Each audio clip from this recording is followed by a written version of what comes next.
If you've ever been working your ass off towards a major goal and then gotten blindsided or derailed by an outside circumstance or maybe another person, you know how frustrating that can be.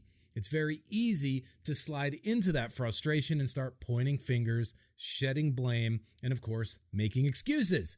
And if this isn't happening to you, maybe it's happening with somebody that you are leading, which can be equally frustrating when they give you all kinds of excuses for the reasons they didn't show up and accomplish the mission. If this is happening, then I got news for you because we're going to be talking about a solution to all of this in this episode of the Weekly Momentum Shift. What's up, my friends? JT DeBolt with you today, and welcome. I say good morning, good afternoon, good evening, whatever time it is for you, no matter where you might be tuning in from on the Big Blue Marble. Thanks for joining me here for the Weekly Momentum Shift, your weekly kick in the ass to help you elevate your game and accomplish your major missions in business and in life. Excuses. We all have them. We all make them. If you think about the most successful, most accomplished person that you can think of. Just think of that person right now. Perhaps it's somebody that you admire greatly. Even that person, yes, them, make excuses from time to time. It doesn't matter what it is. It could be small, it could be major. We all make excuses. The difference, though, is that the top performers, the top achievers in any field, that top 1%, the difference between them and everybody else, the other 99%, is that they don't stay stuck in their excuses. They actually have a strategy, which I'm going to share with you right now. For purposes of demonstration, we're going to do something a little bit different on this episode. I'm actually going to be bringing in the whiteboard. So I'm going to challenge you with a question. It might seem a little bit odd, but which number is bigger? Now, I know what you're thinking. Dude, that's easy. That's a slam dunk. If I gave you a difference between $2 and $100 and said you can choose which one would you choose, you'd probably take 100, right? Because we can all agree that 100 is much higher than 200. But what happens if I change it up a little bit and make it this? Now which one's more valuable? Obviously, 1/2 is more valuable or higher value than 1/100th, right? And the reason is you don't have to be a rocket scientist or a mathematician to remember back in basic math from elementary school, this bottom number is called a numerator. The top number is a numerator. This bottom number is called a denominator. And the relationship between those two actually dictates the overall value of the number, or the overall value of the product. If this bottom number, the denominator, is bigger than the numerator, then the overall value decreases. Interesting. So if we think about our results in a similar fashion, our results actually have something analogous or similar to a mathematical equation, and it looks a little bit like this. Our excuses serve as the numerator, right? And you could have people that make all kinds of excuses. You've probably seen it. They'll make a ton of excuses. The more excuses they make, even if they're small, they start stacking up and they can soon become a huge brick wall. And this happens all the time. People will make excuses for their genetics as to how come they can't lose weight or get in shape. They'll make excuses about their time or their money or their resources. They'll make excuses about other people, the government, the economy, you name it, anything except taking personal responsibility, right? So the more excuses we make, or the bigger the excuses that we hold on to, that actually serves as the denominator in our function, or I should say in our equation here, right? So how do we get out of this? What's the answer? Top performers know that when you have an excuse, the default behavior is to find a solution.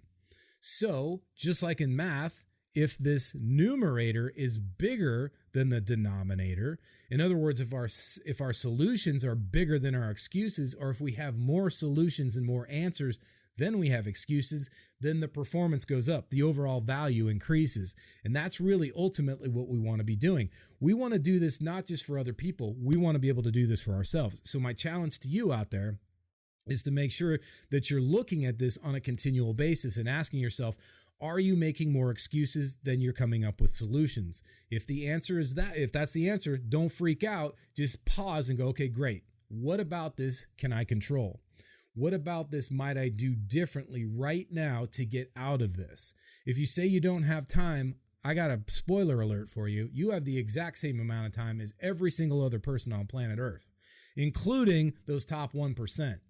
So don't allow time or resources or anything to be your excuse. Start finding ways to break through that. In fact, you'd likely find anybody who's achieved great things in their life have likely overcome some pretty damn impossible or seemingly impossible odds, right? So the difference between somebody going, well, it's an impossible odd, and another person going to the highest levels of achievement is that they don't stay in that bullshit. They don't make excuses. They don't allow the excuses to override their creativity. For all you true drivens out there, you know that resourcefulness is element number 2 of the true driven code, right? So we're always looking for solutions, always looking for ways to create solutions for ourselves and for others. Being resourceful is what that really comes down to. But that's not the work in completion. We're not done yet, because just because we've come up with an answer, we still need to apply one more element to this. Think of it this way. If you have any number, and I'll just put it over here, okay? So if you have any number, let's say it is 1/2, right? And all of a sudden you create, instead of allowing this to drive the overall value, let's make it really valuable. Instead of 1/2, it's 1,000 over 2, right? That's a much more valuable number than 1/2. But if we multiply it by 0, then quite frankly, it's pretty useless. So what do we have to do? We have to literally come here and we have to be able to multiply our solutions over our excuses by one of the most important aspects. Now think about this. If you've come up with a solution, what do you need to do? That's right. You got to put it into action, right? And so that's what the big lever that we want to pull is. It's not just about coming up with a great solution. It's obviously identifying that you're making an excuse and then countering it with a great solution, but then putting it into action. That's the difference. And so whether you're leading yourself, leading other people, you can use this basic way of thinking about it. If people are making excuses, ask the question, number 1, are they building up a big story as to the reasons they can't succeed, as to the reasons they can't accomplish the mission? If the answer is yes, and it usually is, then step 2 is, what are the solutions? Have them get creative and come up with solutions. Or if you're doing it for yourself, you got to be able to do the same thing. There's nothing batshit crazy off the table. Like you could put anything down at first. And I know at times when you're frustrated, you're going to come up with silly shit, right? But the challenge is to think critically as a leader and get resourceful. True drivens, you know what I'm talking about, is thinking. When we get resourceful, we're thinking about what we have at our disposal, our intellect, our creativity, our skills, our talents, our resources that are around us, including human resources. What are our connections that we can tap into? All of those things will go into helping to create an excellent and applicable solution. But then we got to apply action, major, big action to get ourselves out of that excuse. If you use that, that's where the results really come from. So you can think of it this way. The R equals results, and we're constantly thinking about how we can build a plan to get those results, right? The E equals excuses. So there might be times where we come up with a ton of excuses for our inability to achieve the result. It's a very easy default behavior that a lot of people go through. It happens when you're frustrated. It happens when you're tired. It happens when you've been beat down a little bit, of course. But for other people, their threshold's lower. We have to lead them and guide them. And the antidote to that is to start coming up with solutions, coming up with answers. So great. Thanks for your excuses. What are you going to do about it? That's really what it comes down to. And then at the end of the day, it comes down to action. If we don't have the action in place, doesn't really matter, right? We can come up with the best equation in the world, but if we multiply it by 0, it has a value of 0. Put this into action, start getting better results, and more importantly, break that nasty habit of making excuses. All right, if you got some value from this, make sure you go to youtube.com/JTDeBolt and subscribe to that channel. That's where I'm going to be bringing a lot more content.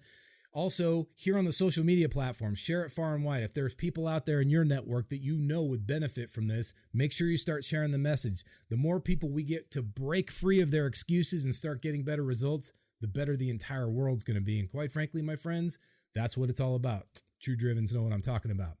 All right. Thanks for joining me here. Stay tuned for another message coming at you very soon. And remember, no matter what course you fly in life, fly high, fly fast, fly far, stay driven.